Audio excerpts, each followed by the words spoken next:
Was although I've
Hey, hello everybody, and welcome. Got another fantastic Bourbon Pursuit lined up. Mm-hmm.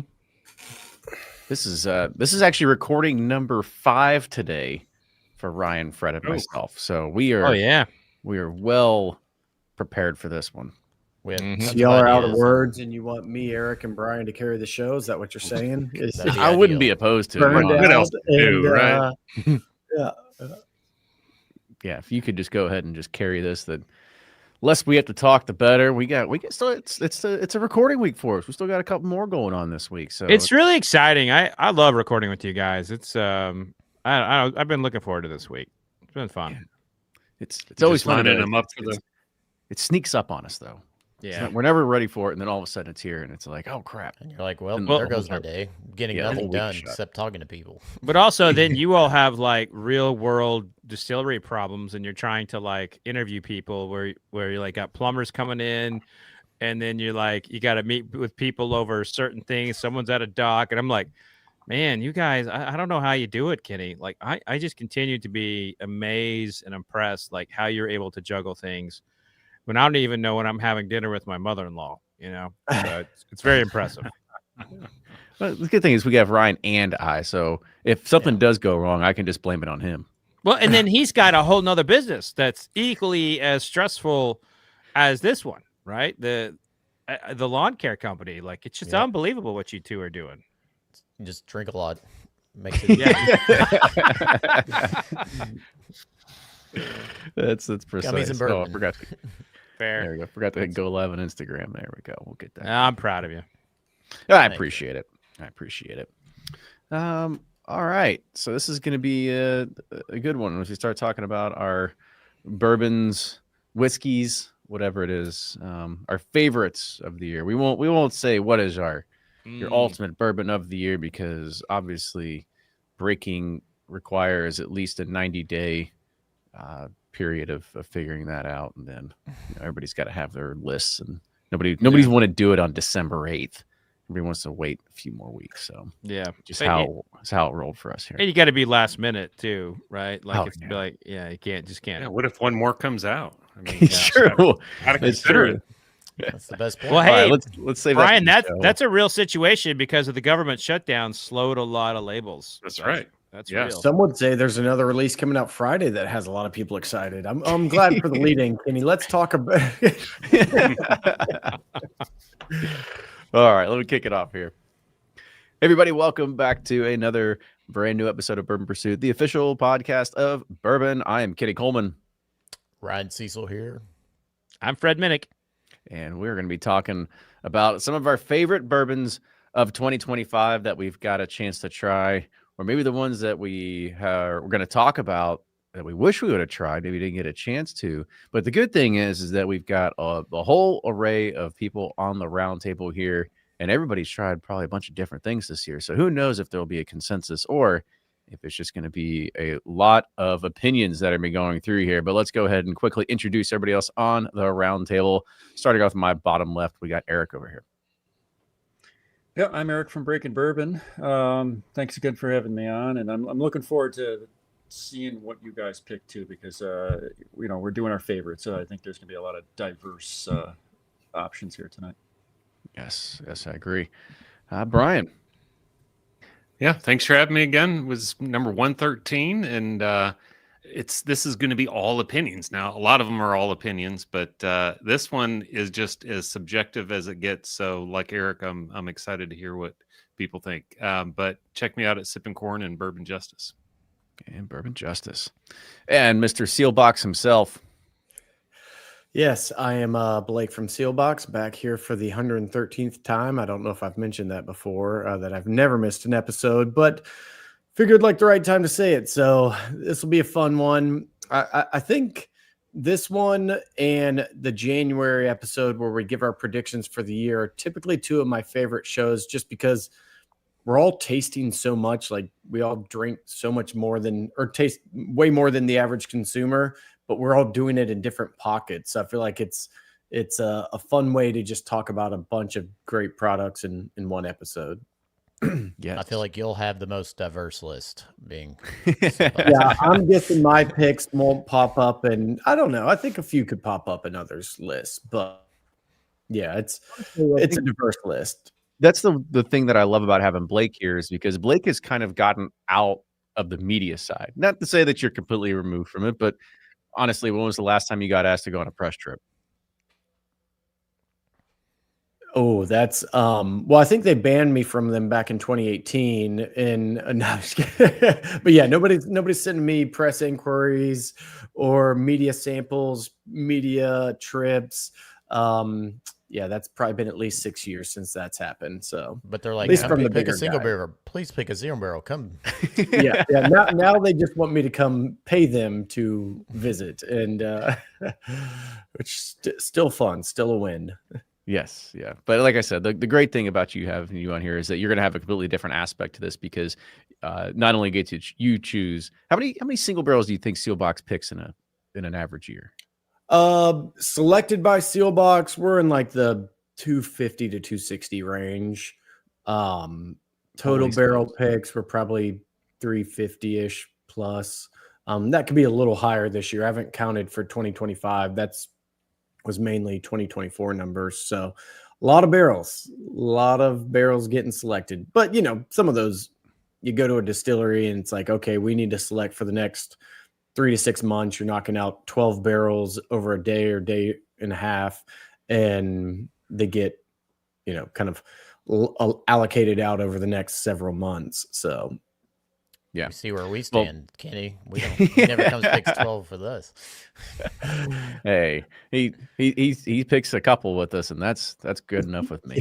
Just never enough, right? I think we've done 8 this year, and I know. 8 barrels worth. A few of those were blends. So who's keeping track at this point, right? Well, I'm still keeping track of the barrel that was taken from me, so I haven't forgotten about that one. It has been a few episodes since we mentioned that, so let's lead off there. No. So this episode, we'll be talking about some of our favorite releases of 2025. If anybody would like to jump in and just kind of kickstart it, I can. If not, I'll go ahead and kind of throw one out. Yeah. All So right. how do you want to do this? Do you want to like Well, list them all, let's or go just... ahead. I'd say let's throw one out and let's talk about it, and then maybe the next person can throw one out and we'll talk about it, and we'll just kind of riff on it like that. Does that sound like a good idea? Sure. That's a plan. Let's do it. Sure. Yeah, let's do it. I'll go with one of my, I think, standouts for the year, and it was kind of encompassed around an entire distillery, and I think Bardstown Bourbon Company did an amazing job on their 3 releases this year. Obviously, the one that stuck out above and beyond for me was Cathedral. I thought Cathedral was probably one of the best bourbons that I've tasted in a very, very long time. But overall, their portfolio of their small limited releases of actually going and moving to a 375 base and not actually taking out the distribution. They were only available either at the distillery, at the gift shop, or through their club. Interesting kind of play of being able to do that. But not only you have the Cathedral, you had Hokkaido, and then their latest was Normandy. And I would really probably rank them maybe particularly in that order. And I might put Hokkaido and Normandy maybe side to side on that one. But overall, I think what Bardstown had released this year was pretty great. Honestly, some of the best whiskeys they'd done. And I think was Disco 13 was this year as well, correct? Mm-hmm. Yeah. And add another checkbox up there. I thought that just had a sweet oak bomb character to it that I would have been yearning and missing for a while. Yeah, banner year for Bardstown. I love that pick for you, Kenny. I was kind of like I was wanting to talk to you about that because there were so many sweet oak notes in those. I love the Normandy one. Of that trio, that was like my favorite. I just fell in love with that. But for me, and it's obviously I do my top 100 tasting every year, and we were talking about it today. But I've got to get on it. I've been out half the year writing a book. A couple months I also had eye surgery, so I haven't been tasting like I normally do. And also it's come to my attention that I can no longer taste like I used to as a young man. So I've got to my process has changed quite a bit. But what I have tasted about 200-300 spirits, bourbon, American whiskeys this year. And there are a couple really nice standouts for me that I have not thrown into the wolves of a blind tasting yet. But one that kind of like comes to mind is Barrel 12-year-old, the French oak finish. That to me was like, I don't know, man. It reminded me of all of some of those really great early barrel products that I fell in love with, but it had a little something extra. And it's kind of fallen in line too with the Normandy release of Bardstown Bourbon Company. Here you have 2 finishes that are really kind of like what I think leaders of the pack for me for what will end up in my top 10. And then another one is the Heaven Hill 90th anniversary. That one is absolutely fantastic, and that reminds me of kind of what I fell in love with Henry McKenna a long time ago. So really, really good. This has been a great year from the things I've tasted. I take that back. I've tasted 2 things that were so bad I would not ever recommend them to anybody. Yeah. And those were no. Yeah, that sounds like the next episode, right? I'm happy. Of 2025. Yeah. I've already released that one. One of them that I already released that. So if y'all want to see that, and none of them were seal box, so you're good, Blake. Yeah, they were all on Barana. Yeah, I knew Kenny was going to pick Cathedral, which I agree. Cathedral was just standout. Like, I was going through our whiskey quickies, and then like things I've tried in the seal box office next door to us with Mr. Bikey, because there's about 10 boxes that show up a day with different things they're selling. But I was kind of looking through, and like one that really stood out to me was the Redemption 18 year. And gosh, it was fantastic. Now it's $400 a bottle, crazy, price tag, but by God, that thing was amazing. So good. That's one people probably are not like on their radar, but if you have the money, and I think it was just exceptional of anything I've tasted. to be fair, for me this year, bourbon wasn't that exciting. Matt Cusick mentioned in the comments that the ryes were better. I 1000% agree that I feel like rye for the last 2 years has been exceptional. And so I'll get into my favorite ryes later, but Cathedral and Redemption were like two of the standouts. And I got some more, but we'll let some other people chime in as well. Yeah, I'll jump in. I've got a long list, so I'll kind of work through some of these. I'll start off with 2 or 3 of just like stuff you could still finally find. It wasn't like a seal box private pick or anything like that. And the first one would be the High Wire Wheated or the Double Oaked. If you're not familiar with High Wire, with their Jimmy Red corn and on the Double Oaked, it's 100% Jimmy Red corn, Double Oaked. They're in Charleston, South Carolina. Just a fantastic bourbon. They're one that I think, while they've been around for a while, 2025, they've really hit a heater. And I'd say, mid 2024 as well. But I think they're on a tear with some of their releases. Like every bottle I've picked up recently has been really good. So if you do like Double Oaked, that was just a fantastic bottle. And the Wheated was really good as well. It's more of that old school kind of Stitzel-Weller wheated mash bill with the soft red wheat, or no, soft white wheat. I forget what it is, but was really delicious. And those are bottles that are around, still floating around and everything. But just 2 great bottles. I think that their Double Oaked was one where I don't get to the halfway point of many bottles these days, for better or worse. Within a month, I was already below half of a bottle. The other one that I thought was excellent this year, and it kind of combined a lot of things, was the Pinhook 10-year, the Vertical Bourbon War, one that's pretty widely distributed. They've had some great releases, but it's hit 10 years old now. It's really good MGP that's aged in Kentucky. Sean over there does a fantastic job blending that, and it's like $100 or so. And I think that's a great example of just a somewhat semi-limited release, but it's still out there and is really good. And then the other one I had down, a little harder to find. It's probably mainly gone unless, Christian has some hiding at the gift shop, but was the Starlight 10-year bourbon. I thought that was a really big release. I really enjoyed that bottle. And just to see a craft distillery hit 10 years, especially how Starlight does things with, a lot of the grains coming from on site, and, it's truly craft distilled by a family. I thought that was one of my highlights for the year. Yeah, I'm glad you brought up Jimmy Red. I don't really have a chance to try that often. We did get a bottle sent to us from Sean. It's sitting still in our Q2 review pile. But Sean over at Pinhook has been doing a lot of great stuff over the years. So I'm glad you're throwing him, some good accolades there too. Anybody else had a chance to try some of those? I agree with the Jimmy Red corn. The Double Oak was fantastic. There's a Jimmy Red corn. I think y'all did a pick of it, but I mean, it tastes like straight vanilla custard. I've been through with those. The Starlight 10-year, I thought it was good, but I thought their Mizunara was exceptional. I had that on my list as well. I thought that was fantastic.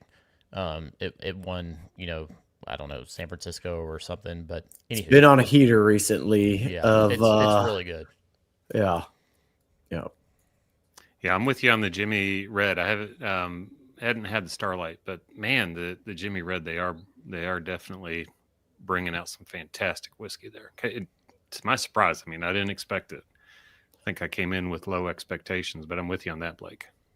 What's been crazy on those, especially as we've picked quite a few single barrels from them, and they haven't even really started pushing it nearly as much as I think they should, or as we have, but they source from like 3 different farms, and you line these things up side by side. And I sat with Dave Jennings at the distillery to pick some barrels, and they've got one farm where it comes across as like much more earthy and like just really interesting, like herbal notes.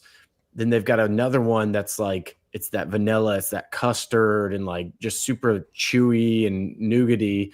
And then there's the third farm, which is almost like a blend of the two. So I think you don't get to see that a lot in bourbon, where terroir actually does mean something and does show through in the whiskey. So that's where, and that's why Pursuit United is sourced from 3 different distilleries across the country. And as Ryan points to his hat, for those listening along.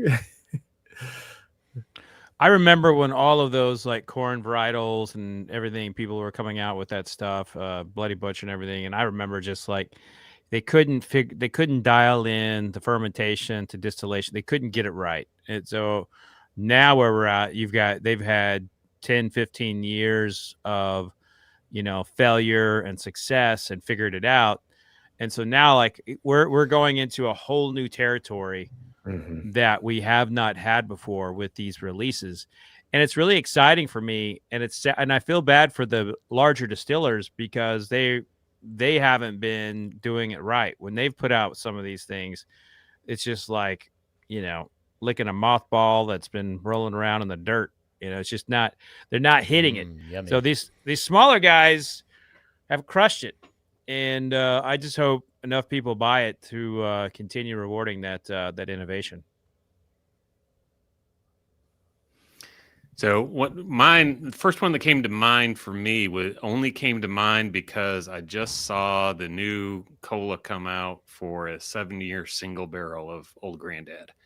And I know that it was a 2024 release, but I didn't get it until 2025. So that's why it's on my list. I mean, it had a pretty price on it, but God almighty. I mean, something about the Beam Higher Rye mash bill really clicks or checks all the boxes for me. And all I want is a private barrel selection of that 7-year single barrel Old Grandad 114. But the 16-year-old for me early in the year just knocked my socks off. Just absolutely loved it. So if anybody from Beam is listening, we would love to do a Bourbon Community Roundtable barrel pick. And Let's do it. I'll text Freddie tomorrow. Yeah, we'll be the first ones. You say that, and I'm usually the one that likes stuff that's really heavy in the oak. And I tried it, and I was like, oh, it's okay, it's good. I don't know if it ranked up there as something that it was like, wow, this is something that stuck out as a bourbon of the year for me. But it was one that I tried, and I was like, it's like I'm not going to be upset about it by any means. I thought it was very solid. Yeah. What about you, Eric? Throw one out here. Yeah. So I will second with the Jimmy Red too, because I was a big fan of that, and I reached out to them earlier this year to do a single barrel, and I also like their peach brandy one too, which it's not going to be for everyone, but that's really good. It's got quite the flavor to it. So I wanted to point out another small distillery. Star Hill Farms was a personal favorite of mine this year. The new release by Maker's Mark. Did you say a small distillery? Yeah, it was a joke. Okay, I'm just making sure. Yeah. So Maker's Mark is kind of. Is this the same Star Hill Farms that we're all thinking of, by the way? Just another one of the craft guys, just a little. I don't know if you've ever seen the red wax, but they do this red wax dipping of the bottle. Eric's believing the press releases. Come on, man. Yeah. And it drips. They're little. But anyways, I really like what they did with that this year. They finally broke away from the Maker's Mark mold, where they kind of had that self-imposed. We're not trying to do more with the brand or do side brands, even though they've found creative ways to get around that whole thing. But doing this whole new bottle, new design with no red wax, but with the red coloring. They got rid of the corn in the mash bill. It's all wheat and malted barley. It really transformed the flavor profile of it. And, I think it's not perfect. It's got some, I'm looking forward to seeing what they do next year with it. But I think this first release was quite good. And it still is one of my personal favorite releases of the year. I would agree with that. I really loved the Star Hill. It was the most exciting thing I've had from Makers in a very, very long time.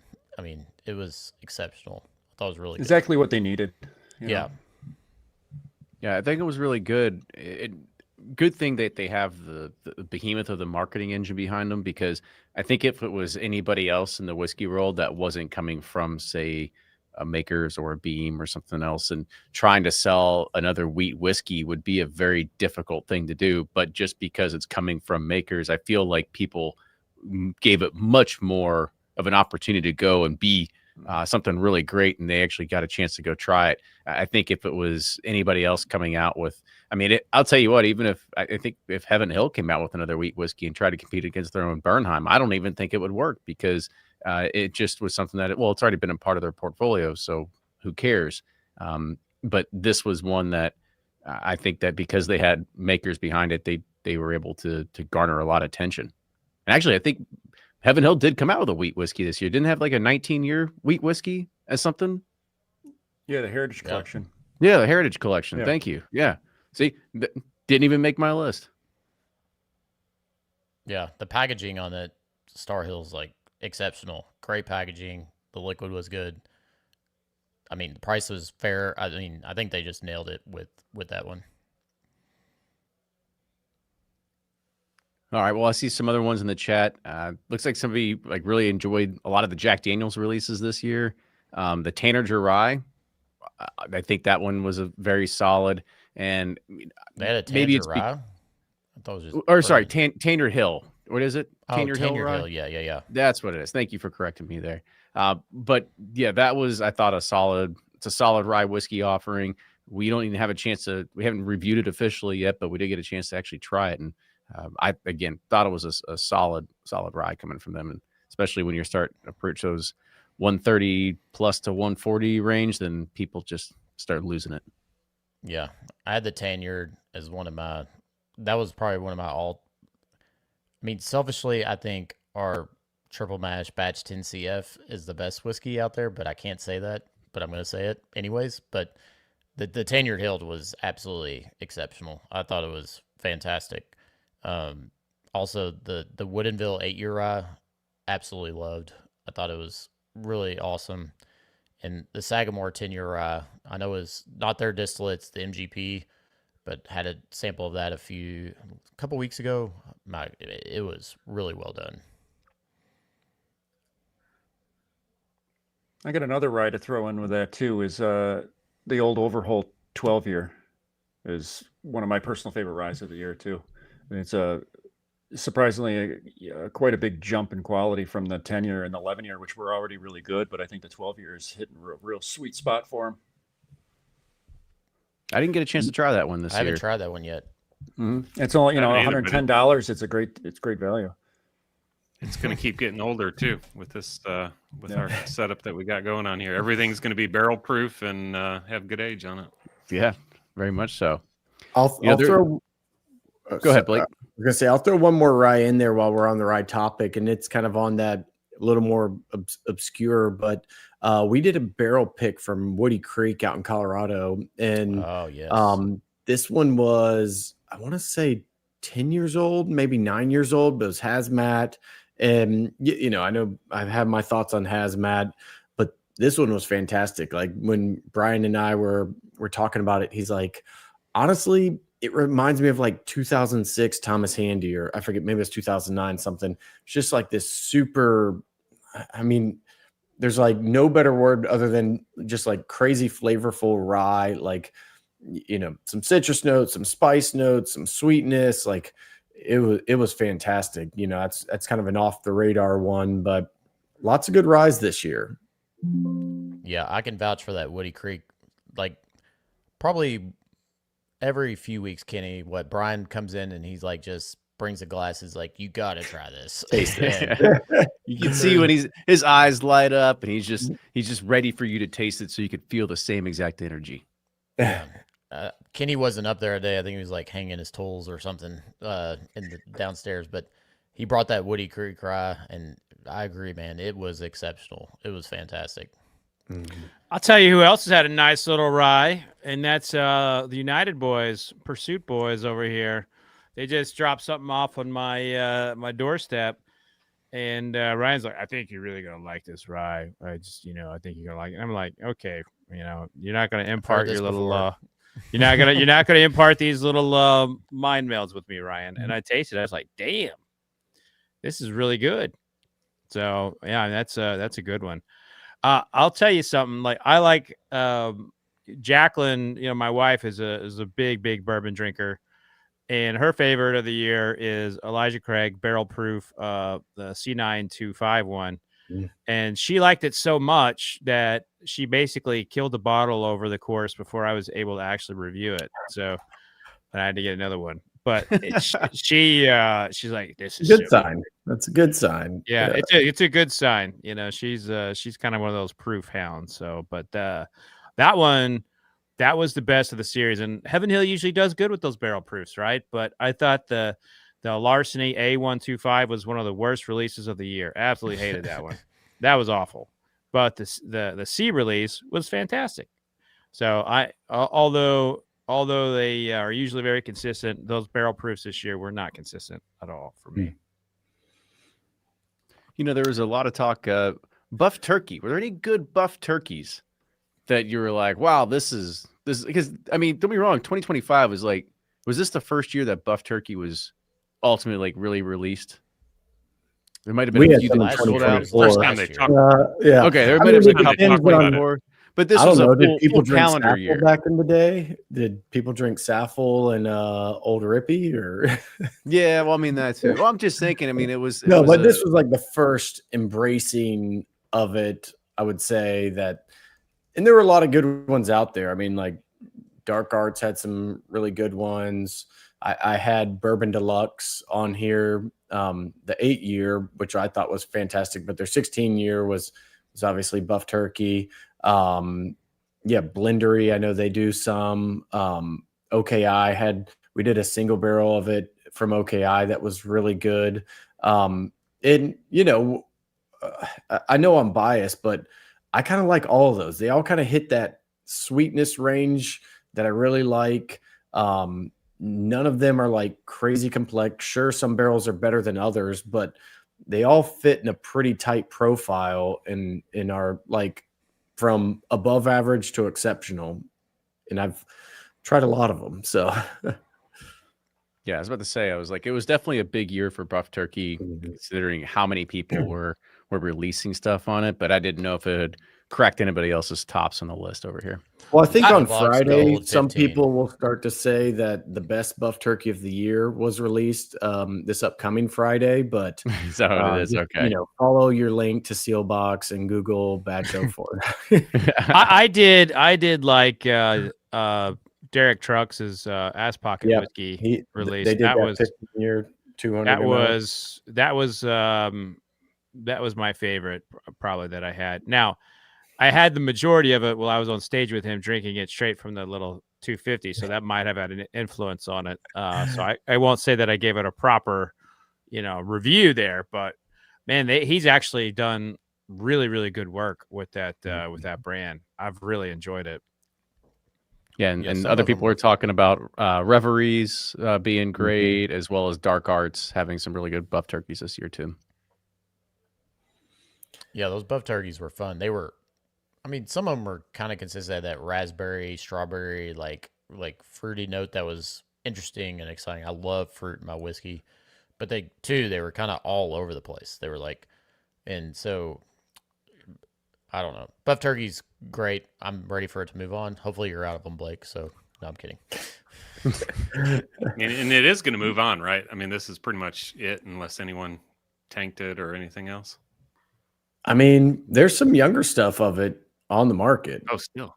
Well, on the market. But not on the market, but out there. I mean, we have. Oh, on the bulk market, yeah. Barrels not in that 16 plus year range. Another one I'll throw out, since I'm like so far off in the craft, which was a surprise to me, was the Old Fit 7-year. I felt like was a fantastic release. I feel like they nailed the packaging. It's a good age. Now, or I guess once it finally hit retail in majority of areas, because it was trading online for way more than retail at first. But once that started getting a wider distribution, I feel like that was a really good release. 7 years old is sometimes a little young on those sides, but for the weeded, but I thought that was a great one.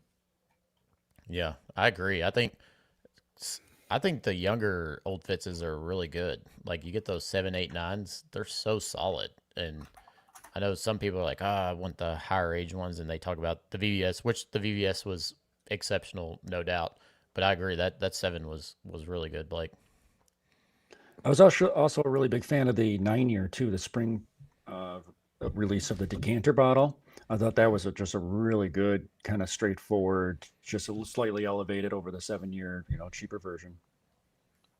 They've hit it with some 9 years. I don't know why it's been 9, Yeah. but I remember one year they had a 9 in one half of the year and a 13 in the other, and the 9 just destroyed the 13 same year. Yeah, I think that was like 2 or 3 years ago they did that. Yeah. And you're like, oh, I want to chase the 13, and then you try them side by side, and you're like, Jesus, No, 9 yeah, no comparison. crazy I mean, better. the 9 just destroyed it. Yeah. I got One thing I'm excited about, and in part, and I know Matt Cusick already commented on this, but in part it's because I'm involved in it. But believe it or not, OESKs are back on the private selection side. And the very first Four Roses that I picked was an OESK for a store out east, probably 2013 or whatever. And there was such a great run of the Ks for about a 3-year period. And then everything's O's and Q's, they were great, but they weren't what I was remembering. And we just picked for Jackie's in Atlanta, a 10.5-year-old OESK.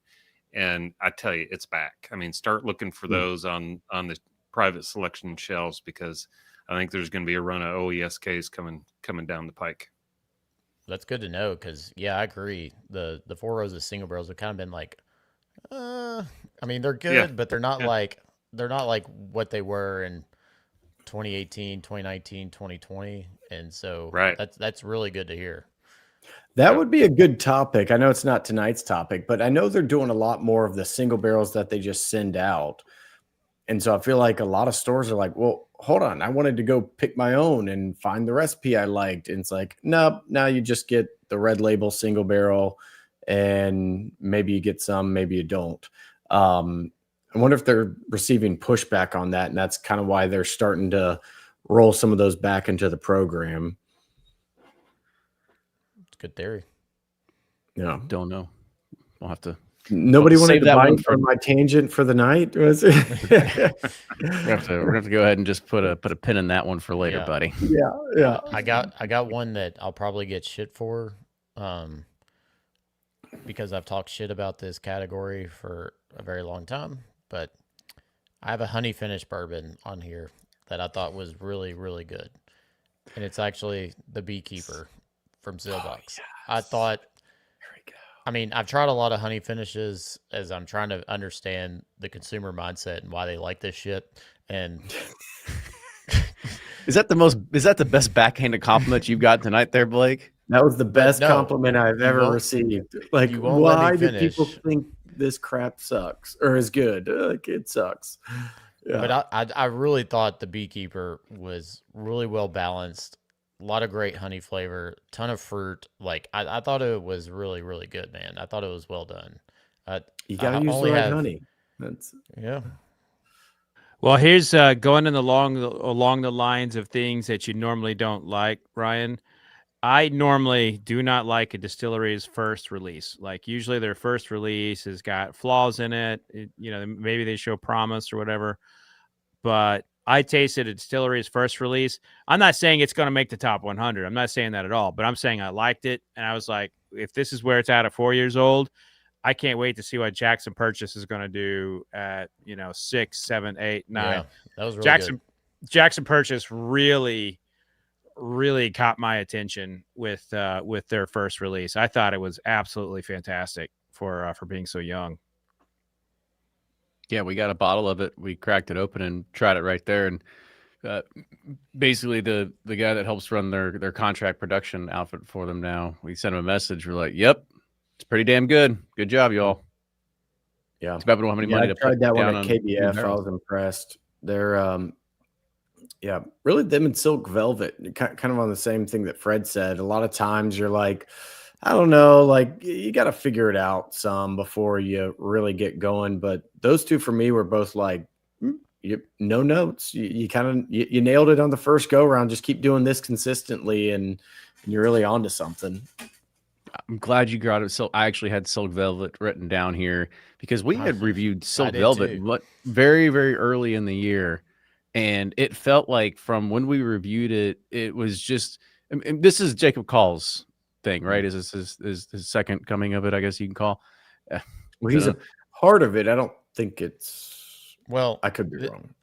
No, he's definitely a part of it. It's Okay, that's what I Western thought. Kentucky. Anyway, these were original barrels that he made Yeah. at OZ Tyler or Green River, whatnot. That whenever they sold to Pritzker or whatever, they he brought over he bought some of those barrels and brought them with him, and that's what these first Silk Velvet releases are.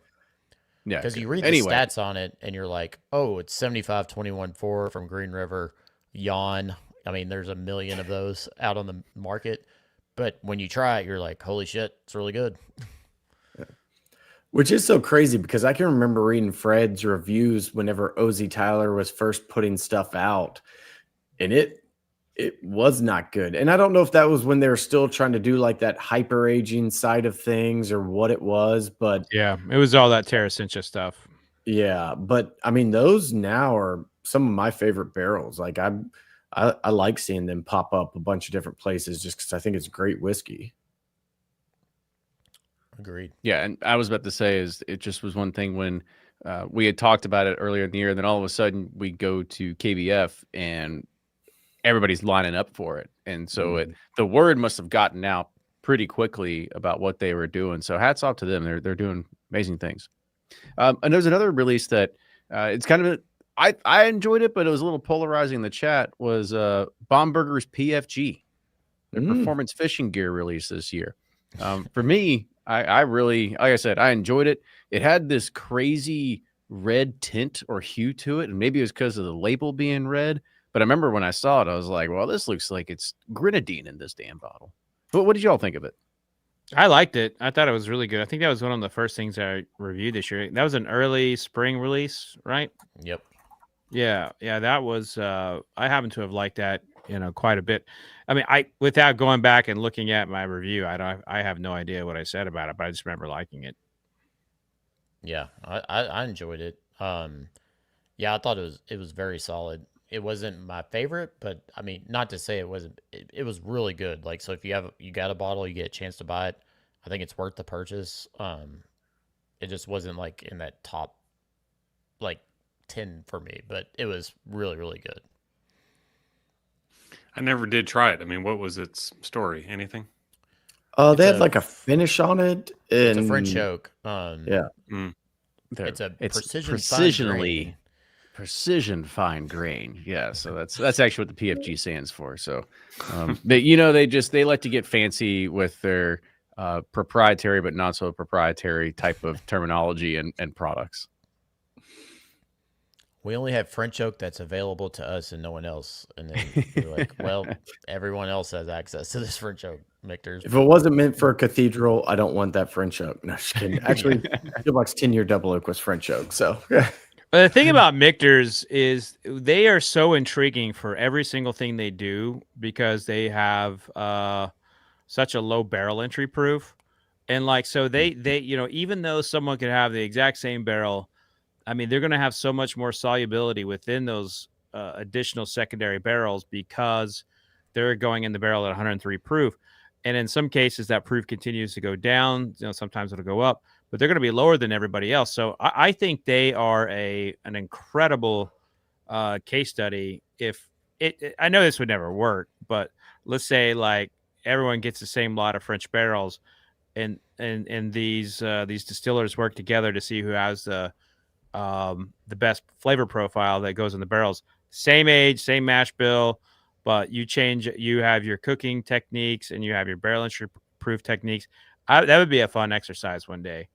But like Michter's will always be intriguing for me because of that. I agree. Yeah. I had a couple others on kind of the Well, one, I thought the Penelope's Founder bourbon, the 13-year was excellent. Kind of along those same lines. I actually thought the Russell's 13 this year was really good. And then the King of Kentucky, I think, was maybe the best thing I tasted this year.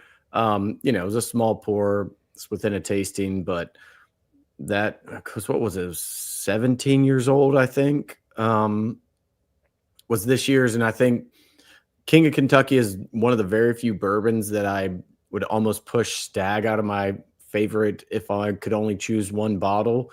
And somehow they continue to make it just as good, or if not better, with each new release. I'm kind of waiting for like a down bottle, but I never seem to find it with those. Yeah, we've gone I all this agree. time and That's one you can never. Nobody's mentioned one you can the never Maine find. bottle. But yeah, sorry. No, go ahead. One you can never Yeah, find. That is true. Yeah, you can never find it, but you go to I always find that at the Evergreen bar across from. That's what I was going to say. Evergreen. You can always find one. Yeah, go to Evergreen and get a reasonably priced pour of King of Kentucky. I mean, that's the place to go to get that, I think. I mean, this is a reminder of like how behind I am on my tasting. I haven't tasted King of Kentucky, BTAC, the Pappy series. I just feel inadequate for this conversation today. So, well, maybe there's one you can talk about. It's all in the chat. I don't think even we have tried these, but we have, and maybe my mind's just slipping. But Wild Turkey did a few different releases this year. They had their Camp Nelson E. Was it Russell's 13 this year, or is it 15? It was back to the 13 this year. Back to the 13, thank you. And then also Beacon. I know for a fact that I have not tried Beacon. People have been talking about it inside the chat. Yeah, we've got a sample. We've got a sample of Russell's 13 waiting for us. We haven't tried that one yet either, though. But the Beacon was good. It was no diamond, I wouldn't say, but I love it. It's never going to stop not being funny. Anybody looking for a bottle of diamond, we know a guy. But yeah, I mean, I would say, who do we think put out the best kind of a conglomerate of limited releases this year, if we had to choose one? Because I don't know that I tried the Old Forester birthday bourbon this year. Antique Collection, the E.H. Taylor kind of had some mixed reviews. I know there's some winners in there. Four Roses had a few different things in it. I tried this year's small batch limited edition. I thought it was fine. I wasn't like blown away by it. I'd almost go Wild Turkey for that, of putting out the best lot of limited releases, because I thought Beacon was really good. I really liked the Russell's 13. Some of the Camp Nelson stuff was really good. They kind of hit all across the board with some of those. Definitely Jack Daniels too. Yeah. The rye, the heritage, Mm-hmm. the 14, the 12, the 10. Oh yeah, we didn't even talk about those. All the different higher age statements. Yeah. I love the Jack 14, and I agree, Eric. I think Jack Daniels really blew me away this year. The 14 and the 10-year hill were absolutely exceptional whiskeys this year. I still want to show up at one place and there be some guy drinking Jack and Cokes and not realizing it's like the 14-year, and he's just, it's like Jack and Diet Coke, like his regular old Jack Daniels. And I don't know. I think that could be a good Jack and combo. Coke. Yeah, exactly. Just pound them at that point, right? Yeah. Yeah, there's a lot of stuff in there. A lot of people have been talking about Knob Creek 21 here. Another one that I still haven't got a chance to try, even though I think we have a sample sitting around here somewhere. I remember the 18 last year or the year before, whenever that was just out of the world for me. I loved it. So I haven't tried the 21 either, but maybe it's too old. I don't know. But 18, I'll say I loved. And then there was another great thing up here that was mentioned. Ryan, you can get behind that. Talking about Beam coming out with the bowling ball or bowling pin release again this year, and bringing that back. Yeah, I mean, I love the bowling pin decanter. I think the modern version of it is so cool. I mean, I think the whiskey's actually, I mean, it's solid. It ain't going to be like, oh my God, this is whiskey of the year or anything, but it's pretty solid for what it is. I mean, Ish. yeah. I mean, I thought it was solid, but anywho, I'm going to go left curve here. And once again, I'm going to contradict myself because we've talked shit about this category for many years, but I finally found a couple single malts that I really enjoyed. And Southern I Distilling. thought you were going to say Ambarana. No, I'm never. I won't go that left curve. But Southern Distilling single malt was really good, and we had a Tennessee single malt that was mushroom infused by Bewilder that just blew my socks off. Mushroom infused, like the not the psychedelic ones. Okay, I'm like, this could be a new category. Just like your usual Bella and Portella or Portobello, just just kind of sprinkled in there. Yeah, was that a Portella mushroom? Was yeah, don't you worry about that. Maybe I was on mushrooms when I tried them, but they were really good. I don't know, especially that Southern Distilling single malt. That was fantastic. Yeah, talking single malts, I'll add too. Lost Lantern put out a 10-year-old McCarthy's one too. That was, I think, the oldest they've ever put out, the McCarthy's, and it was kind of the best of both worlds of being really heavy single malt, but also having a ton of barrel influence to it, and it had a lot of like vanilla oaks that you don't always get with a lot of single malt. So it really just combined the two worlds really well. Yeah, Dancing Goat had one called Stillman Sonder MGP single malt, but 10 years old, kind of that same thing where it's like you get a lot of the single malt, but you also get a nice backbone of the oak influence.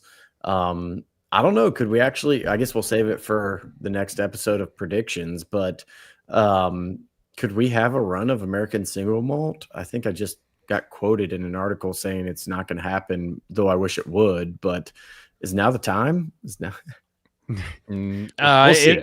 I mean, it'll be a nice micro bubble, like kind of like brandy old fashions in Wisconsin or something. Like something will come out of it, because everyone's right. The single malts are great, with the exception of the really old Whistle Pig one from last year. I have loved so many of the nice American single malts that have come out. But I think Old Line, and I'm glad y'all brought this up, Old Line's entire series, everything Old Line is doing is absolutely crushing it. To me, if you are a bourbon drinker and you want to soft your way into the American single light category, check out this Baltimore distillery. They are absolutely crushing it. Their whiskey's incredible. Their sherry finished is unbelievable. Like, it is so good. They do a fantastic job. I like how somebody said you only have 40 more years until it'll be incredible. Yeah, it's a lot of time. That was a good comment. Yeah, come on, bring it, Eric. All right. This one probably you guys may not have heard of or not. Filmland Spirits, they're the ones that do the tall skinny bottles that look like, vintage movie posters from the 50s. It's called Moonlight Mayhem 2, the White Port Wolf. It's a lot of words, but it's a white port finished bourbon that was just, I think it's a bourbon, yeah. Really well done, because you don't get a lot of white ports, and sometimes if you do, they're kind of blended with other ports, but it really came together great, and it was only $60, and it's available too. Very good. I mean, we're reaching the top here. We've put out a bunch so far. Is there anything else that you all think need to get either honorable mentions or something that just deserves just a moment of Bourbon Pursuit listener earship here? Another one I'd toss in, just because I mean, the whiskey was really good, which is obviously got to be the base for anything, but I think Confluence, which it was a New Riff and Chattanooga whiskey project that they did together. They essentially came together, created a mash bill. It's 100% wheat whiskey. And we talked about wheat whiskey earlier. They both distilled the same mash bill, aged it in their respective distilleries, and released them at the same time. I felt like that was just a really fun project. It was really good whiskey. And it's so cool just to say, like, how does the different fermentation, different stills, different aging environments affect a whiskey? So if you're able to get both of those, I think that's a really cool side by side. And yeah, somebody mentioned Blue Note. I think that's a great one as well. I've got one that's gonna be like a bit of a weird one for a lot of people, but I think Brothers Bond, what they've done with the regenerative series with their grains, with regenerative agriculture and like trying to make sure it comes from good, healthy soil and everything. I love that effort. But also the whiskey is very good. You know, they're working with like Southern Distilling now, so they have a lot. You know, if you like that flavor profile, it's a great, it's a great bottled and bond. They've got I think a 96 proof maybe. They got a cask strength too. I've really liked what they've come out. So when we look at that celebrity story, Brothers Bond continues to be a very impressive one for me. Yeah, and all that Southern Distilling too. Well, true, but that's what keeps Southern Distilling's lights on is the people like that, buying that contract distillation time, which we talked about earlier today. So in the spring, when I was up in Michigan, I found a bottle of something from it's called Mad Angler from Ironfish Distillery in northern Michigan. So they use their own estate wheat. And I took a flyer on it at the store I always go to when I go home. And it was fantastic. I mean, they're going to really do good things up there. So I think every time I go up there, I'm going to find some Mad Angler. So anyone up there, definitely try that out. I don't think they've got a whole lot of distribution.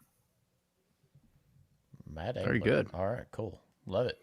I feel like there's so many whiskeys. How much do we think somebody would have to buy if they just took half of the bottles we've mentioned tonight as some of our favorites? Would that be, they're probably in the 5K range at least already if we're talking retail. I guess if you're starting with King of Kentucky, for sure. Well, we'll say moderately priced retail, not full secondary. There you go. Somebody mentioned Ed Bly and the Old Stubborn releases. I think those were really great. Ed does a incredible job blending.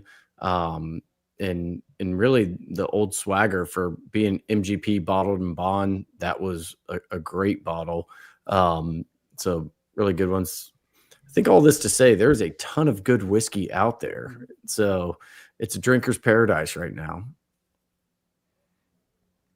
Eric, you have any other kind of closing ones you want to leave us with here? One more. Yeah, I'll do one more. It's not going to be probably for everyone because of the brand, but Bullet Bottle and Bond that they put out mid-year this year was a personal favorite too. They're distilling it themselves now. It came out as 7 years old is their first release of it. And I think it just had a lot of really good flavor for 100 proof. $50 again. It's available. It's not on a lot of people's radars just because of the Bullet brand, and everyone's kind of sick of how big they are and they're everywhere and kind of mainstream. But this release, I think, showed a lot of promise already at 7 years old. Could Bullet go the way of Jack Daniels, where I feel like Bullet is where Jack Daniels was 4 to 5 years ago, where everyone just thought of them as mainstream, and now we're like, yeah, Jack Daniels may have had the best limited releases of the year. I think they could be on that same track.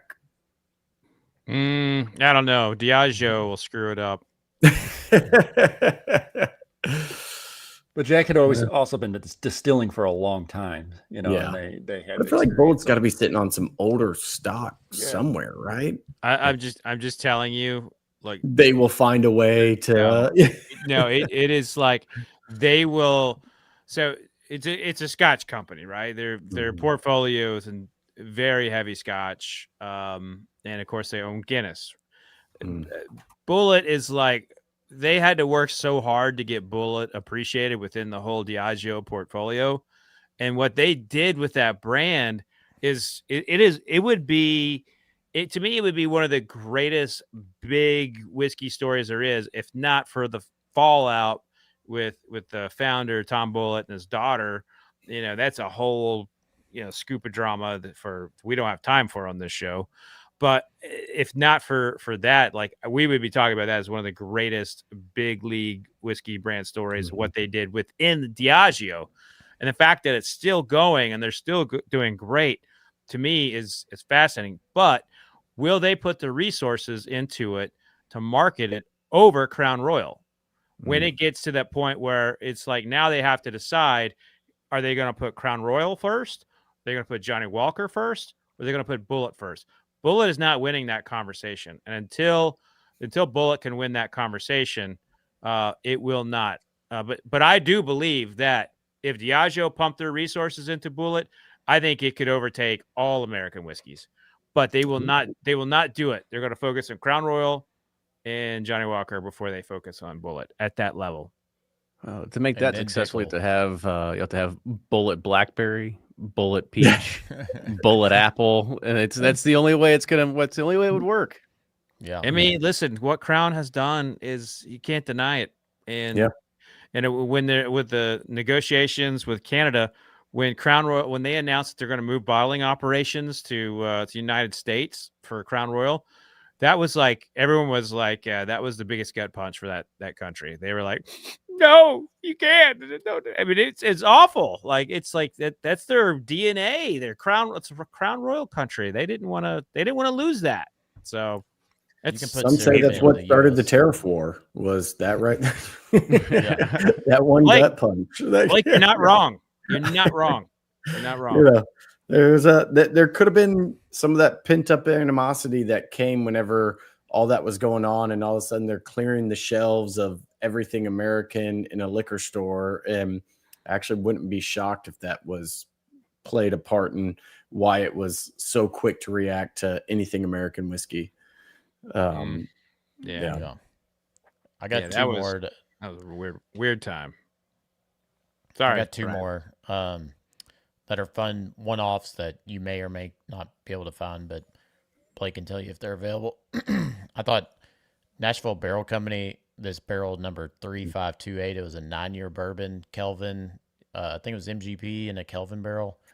Was absolutely a really exceptional whiskey. I thought it was fantastic.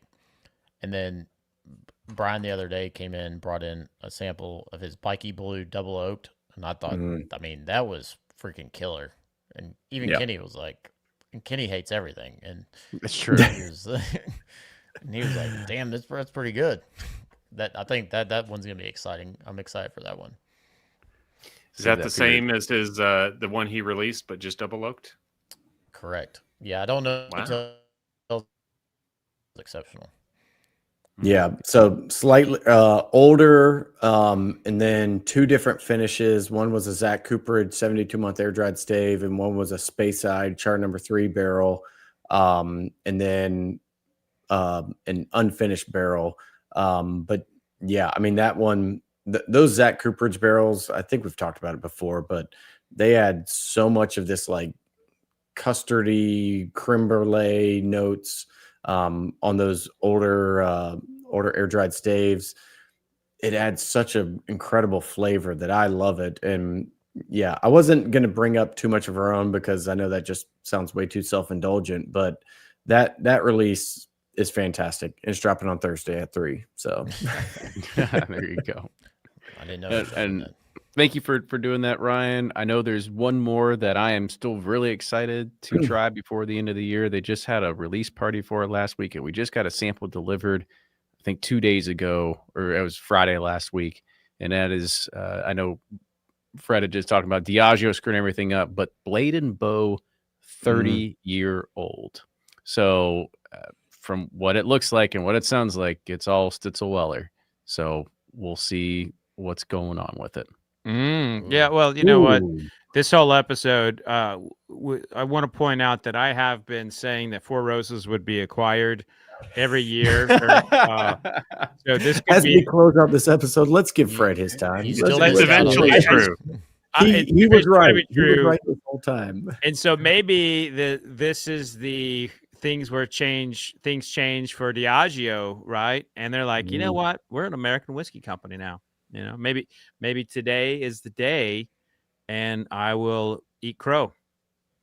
No pun intended. Well, and they'll get they'll get their supply back that they used to have. That's right. Maybe Stitzel Weller will start firing up for the first time since early 1990s. No, that ain't gonna happen. No, they're shutting that place down. Yeah, we still get phone calls asking if we want to buy it. Yeah. Like, no, thank you. Well, Blake that will is going to co-sign do for a us. yeah, right. That's going to do a wrap on this end of the year. Some of our favorite bourbons of 2025 and rye whiskeys, and I think the first time ever American single malts, and then we'll also give a little nod to honey finished bourbons in there as well. So we really covered the gamut.